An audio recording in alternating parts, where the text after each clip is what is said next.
You can kind of hear there that things ended very much the way they started, with a focus on the economy and more specifically the cost of living. On that note, I want to bring in the government's House Leader Steven MacKinnon to talk about just that. Minister, good to see you. Thank you for making the time. Hi, Vassy.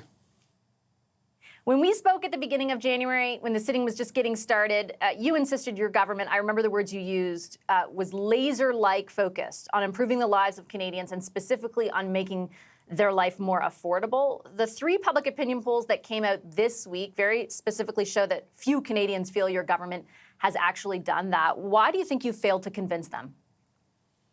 Well, we have, look, we showed up to work every day delivering results for Canadians, Vassy, and we passed 15 bills in 14 weeks, which is a good clip for any government, let alone a minority government. But people don't relate to bills, they relate to concrete measures.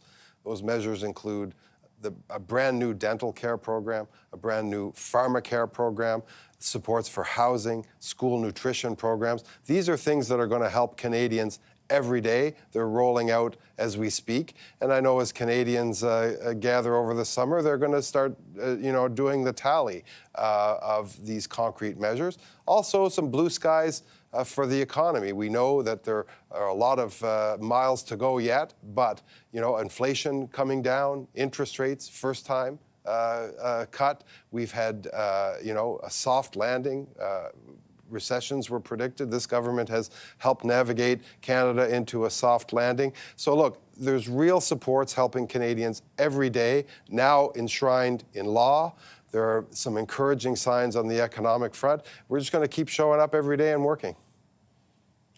Do you think those blue skies are truly being felt by Canadians? I take your point on some of the examples you put forward, for example, around dental care and pharmacare. But when you look at the overall performance of our economy on a per capita basis, new population data today, for example, shows that average incomes are down 2.45% between the first quarter of 2023 and 2024. The level of per capita GDP in the latest quarter measured by Statistics Canada is the same as it was, Minister, in 2017.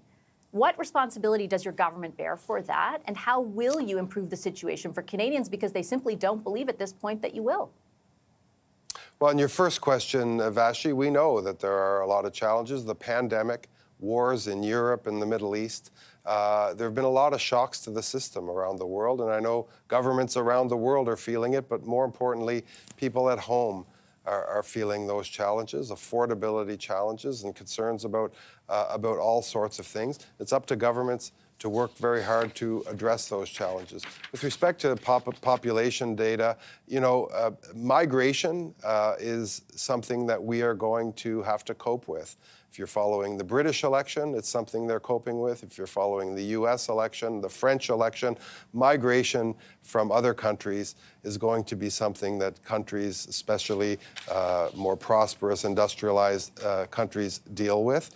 And of course, as these people first enter Canada or the UK or the United States, they don't immediately accede to economic contributions, but we see with labor shortages and so on that this turnaround is happening quickly and they rapidly become very productive citizens. So there are migratory shocks. We understand those. And obviously working hard to deal with them and to cope with them. But I would point out in concluding on this answer with one thing. Wage gains for about the last year and a half have outpaced inflation. Now we know inflation is a factor. Food inflation is coming down even faster than inflation. But wages, and specifically wages for women, are increasing faster and have been for some time now than the rate of inflation. And as a result, I think that's an encouraging sign for Canadians. Are they feeling it yet? I don't know. I think not entirely. I don't think they are, I think Minister. we have a lot of work to do. No, Minister, yeah, with respect, look, the food prices have gone up 20% in the last 3 years. And the way that you answered that question made me feel as though you were telling Canadians all this other stuff around the world is happening, and it's happening in other places as well, which is not untrue. But does that mean that your government doesn't bear any responsibility for the situation here in Canada? When you reference migratory shocks, for example, it is your government that sets the migration policy to this country. It is your government that has allowed temporary migration to get where it is, and then all of a sudden you had to bring in all these new policy measures this year to finally cap it. Your government does bear some responsibility. That's taking a little bit of a shortcut. We have international treaties, as do all of our allies and all countries with respect to asylum seekers. That is, of course, one of the major shocks I'm not we're referencing asylum seekers. It's mostly temporary migration for foreign students.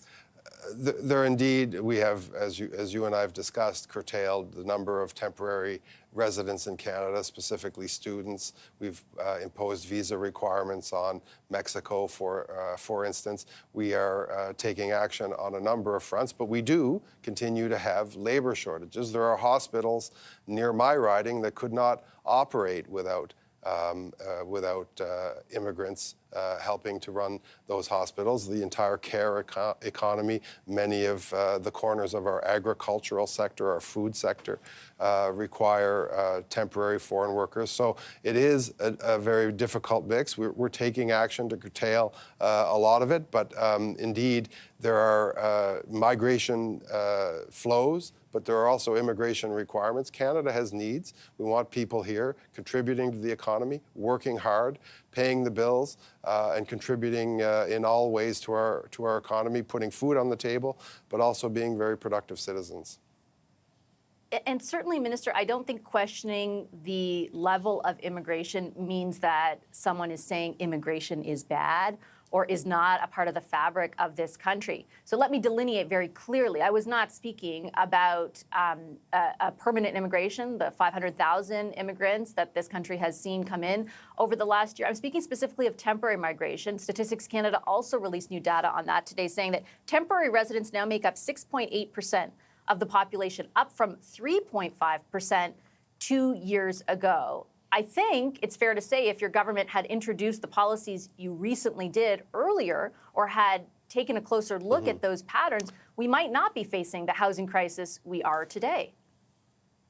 Well, in the meantime, Vassy, we had a COVID shock. We had some severe constraints with respect to our labor force.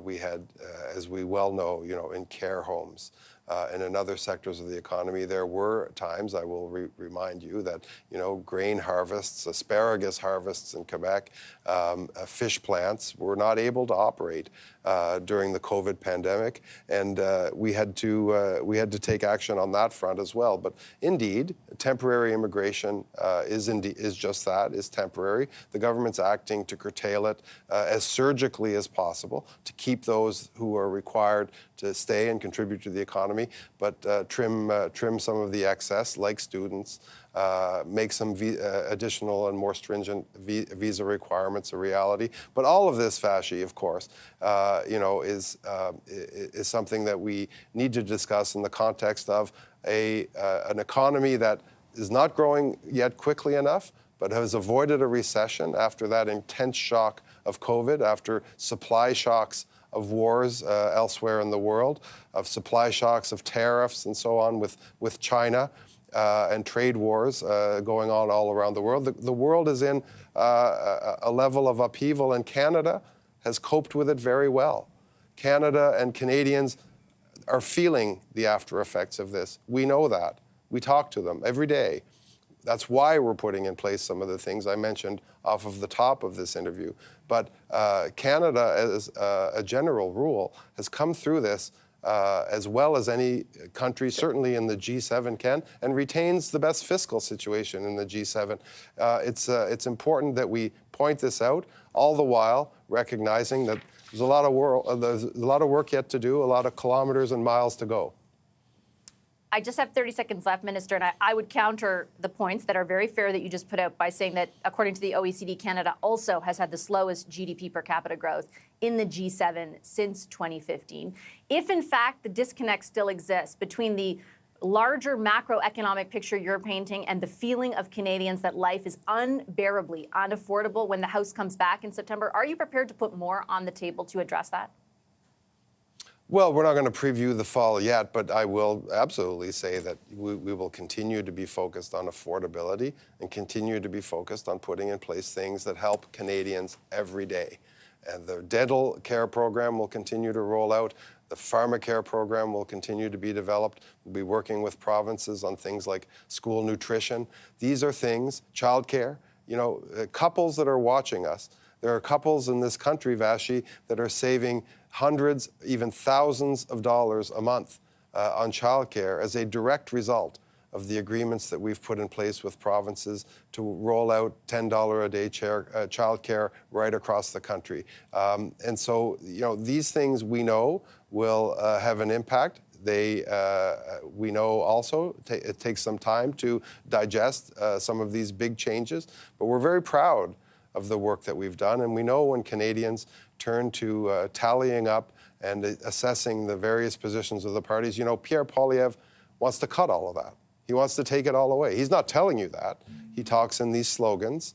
But this government is not only telling you what it's going to do, but acting on it, and the proof is in the pudding. Minister, I'll leave it on that note. I appreciate you making the time. Thank you so much. My pleasure, Vassy.